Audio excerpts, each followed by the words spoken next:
को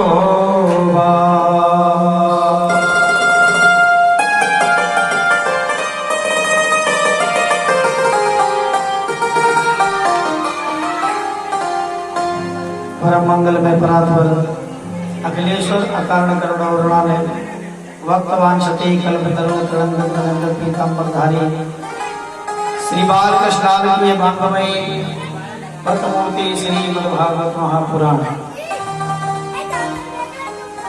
आइए भागवत जी में प्रवेश करेंगे। इससे पहले सुमन और वाणी को पवित्र करें। भगवान नाम संकीर्तन के साथ सुंदर भाव लेके हमारो धन राधा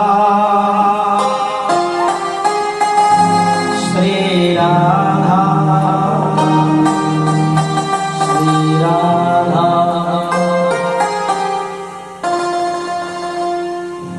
परम धन राधा राधा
भक्तवत्सल भगवान की जय। जय श्री राधे। सुखदेव जी कहते हैं राजन, देखो अजामिल ब्राह्मण ने अपने ही पुत्र का नाम नारायण रखा। यहाँ तक कथा हम लोगों ने कल श्रवण की। अब आइए कथा में ध्यान लगाएंगे। आगे बड़ी सुंदर पावन कथा है भगवान के परम भक्त प्रहलाद जी की कथा। हिरण्यकश्यप के यहाँ प्रहलाद प्रकट हुए तो भगवान आए नरसिंह रूप धारण करके। नरसिंह रूप धारण करके भगवान ने हिरण्यकश्यप को मारा। बड़ी सुंदर पावन कथा है। परीक्षित जी ने पूछा महाराज ये हिरण्यकश्यप कौन है, ये कथा भी हमें थोड़ी समझा कर करो। सुखदेव जी कहते हैं राजन, कश्यप और द्वितीय से दो पुत्र भये, हिरण्याक्ष और हिरण्यकश्यप। हिरण्याक्ष को भगवान ने बराह रूप धारण करके मारा। जब हिरण्यकश्यप को मालूम पड़ा है कि उनके भाई को भेष बदल करके नारायण ने मारा है, उसी दिन से बैर करना शुरू कर दिया। ऐसा बैर एक दिन तो भगवान को मारने के लिए वो वैकुंठ पहुंच गए। वैकुंठ में पहुंचा है, भगवान ने सोचा कि अभी इसके मरने का समय है नहीं, तो छोटे बने हैं भगवान, और छोटे बन करके नाक के छिद्र के द्वारा पेट में जाकर के भगवान बैठे। पूरे वैकुंठ में चारों तरफ उन्होंने ढूंढा। और वैकुंठ में चारों तरफ ढूंढ करके उसी समय सुखदेव जी वर्णन करते हैं राजा परीक्षित, चारों तरफ भगवान को ढूंढा लेकिन भगवान कहीं दिखाई नहीं दिए। तो हिरण्यकश्यप ने सोचा कि विष्णु मेरी भय से भाग गया है, लेकिन कब तक छुपेगा, कब तक छुपेगा, मैं भी तो देखूं। ऐसा मन का विचार करके उसी समय सुखदेव जी कहते हैं राजन, उसी दिन से बैर करना प्रारंभ कर दिया। तो एक दिन अपनी पत्नी कयाधु के पास पहुंचे और कयाधु से जाकर के कहने लगे, कयाधु मैं अजर अमर होने के लिए तप करने के लिए जा रहा हूं। आज अजर अमर होने के लिए तप करने के लिए वृक्ष के नीचे वो बैठे हैं। उस वृक्ष में तोता बैठा हुआ था, वही तोता नारायण भगवान का नाम ले रहा था। हिरण्यकश्यप ने सोचा कि इसने तो अपशगुन कर दिया, इसने तो मेरे बैरी का नाम लिया, अभी तप करने का समय उपयुक्त उचित नहीं है। लौट कर घर पहुंचे हैं। उनकी धर्मपत्नी ने पूछा, महाराज आप तो तप करने के लिए गए थे, फिर लौट करके क्यों आए? उन्होंने सारी बात बताई। जिस वृक्ष के नीचे में बैठा उसी वृक्ष में तोता बैठा हुआ था, और वही तोता मेरे बैरी का नाम ले रहा था। अच्छा आपके बैरी का नाम क्या है? तब उन्होंने बताया मेरे बैरी का नाम है नारायण। कयाधु ने सोचा कि आज मेरे पति ने भगवान का नाम लिया है। ये बात है, भगवान का नाम चाहे भाव से लो चाहे कुभाव से, लेकिन परमात्मा का नाम तो नाम है ना। बैर भी करो भगवान से, ये नहीं कि भगवान से प्रेम भी करो, बैर भी करो। लेकिन बैर कैसा होना चाहिए? जैसे हिरण्यकश्यप ने किया, कंस ने किया भगवान से, रावण ने किया राम से। बैर भी करो तो ऐसा करो, कम से कम परमात्मा आकर के हमारा कल्याण तो करे। व्यर्थ में मैंने कई लोगों को देखा है अपने धर्म की बुराई, अपने भगवान की बुराई करते हैं। और रामायण में गोस्वामी तुलसीदास जी लिखते हैं, यानी परमात्मा का नाम कैसे लिखा? भाव को भाव अनख आलस हो, भाव को भाव अनख आलस हो, भाव को भाव अनख आलस हो, भाव को भाव अनख आलस हो। नाम जपते नाम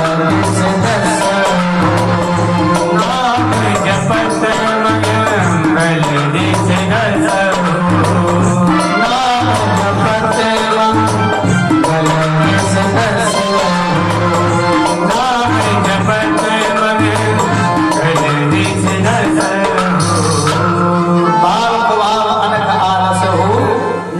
जपत मंगल दिस दस।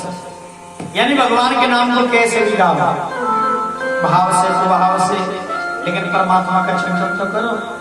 उनकी पत्नी ने पूछा तो नारायण शाम को भोजन की थाली सजा के ले गए। ताला अपने हाथ में लगा दो तो कर गए।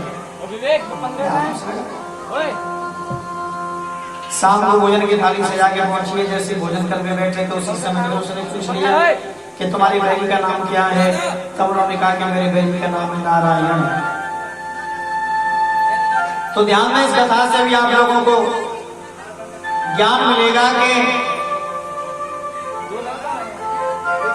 इस कथा से भी आप लोगों को ज्ञान मिलेगा कि भगवान का नाम भोजन करने से पहले परमात्मा को याद करना चाहिए, सोते समय परमात्मा को याद करना चाहिए, जागते समय परमात्मा को ध्यान करें और नहाते समय परमात्मा को ध्यान करें। सुबह सुबह उठो तो परमात्मा को ध्यान करके उठो। सब सुबह सुबह उठो तो अपने हाथों को देखो ऐसे। लेकिन कई लोग कहते हैं न जाने सुबह सुबह किसका मुंह देख लिया, रोटी ना मिली, किसी का मुंह मत देखो। सबसे पहले उठो तो कराग्रे वसते लक्ष्मी, अपने ऐसे हाथों को देखना शुरू कर दो। घर में कभी पैसे कमी नहीं रहेगी, कभी नहीं। और कभी कमी रह जाए तो फिर हमें फोन करके बताइए। बच्चे ना आए कि महीना भर हाथ देखे हुए फिर फोन करे पंडित जी पैसा तो आया ही नहीं। इसका भी नियम होना चाहिए, साधना होनी चाहिए। प्रातः काल में परमात्मा का नाम लेना चाहिए। उठते बैठते सोते जागते कैसे भी परमात्मा का भजन करें। हिरण्यकश्यप ने सोचा मैं ऐसी जगह जाकर तब करूंगा कि कोई दोबारा से देख ना जाए। तो मंदराचल पर्वत की गुफा में पहुंचे हैं और मंदराचल पर्वत की गुफा में जाकर के अखंड तप किया। ऐसा तप किया कि उनके शरीर में दीमक लगना शुरू हो गई। और जैसे दीमक लगना शुरू हुई उनके ब्रह्मांड में से तेज निकला। वो तेज सारे देवलोक को तपाने लगा। सारे बांस को चींटियों ने चाट ली।